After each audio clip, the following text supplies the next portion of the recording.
Facebook catching an awful lot of flack these days from its users over those privacy settings. And so the social media website said that it would simplify it, but did they really get to the crux of the matter? Mashable's Jen Van Grove is here to tell us if what Facebook did yesterday really answered their questions. So Jen, what's the verdict? So the verdict is, overall, they made huge efforts to make the privacy settings simpler. So I have to give them kudos for that. But they didn't address one of the key issues, was that instant personalization, those like buttons that you see everywhere, those features are still opt-out by default. So you still have to go to Facebook to opt out of those settings. Because you were saying before this interview that it would have been nice if you could opt in instead. Exactly. Making the assumption that all users want a feature is kind of arrogant, in my opinion. And I feel like Facebook should have gone that extra step and made it opt-in only. But I think we should go over what the changes are to the privacy settings.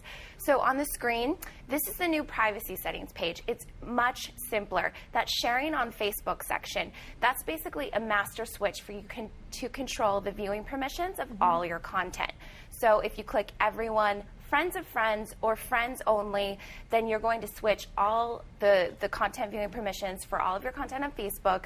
And then if you go to recommended, that's the kind of the settings that Facebook recommends. So whatever you do here is also retroactive. It applies to everything that you've done on Facebook before, and will also apply to everything you do to Facebook in the future.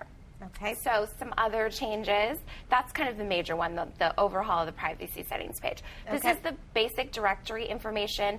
They've really reduced what you have to share publicly. So now you just have to share your name, your profile picture, your gender, and the networks you belong to. This means that all the pages that you like on Facebook, you no longer have to share those privately or publicly, and you can come to this page to adjust those settings, and that one is actually here at the bottom. This is also where you're going to come to turn off instant personalization. And I can't find it here on the page, or maybe, yes. So, okay. Okay, maybe I'm wrong.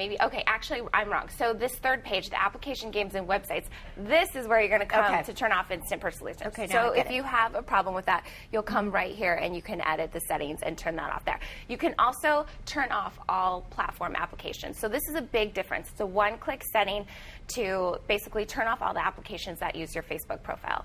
Okay, and that was what we were talking about, what you were referring to. Okay, is to that part there is to turn off all platform applications. Okay, all right. Thanks, Jen. That cleared a lot up. Believe me. So simpler, but not as much as they could have done. Okay. Yeah. But thanks for telling us how to do it and working around that. Okay, thanks, Jen.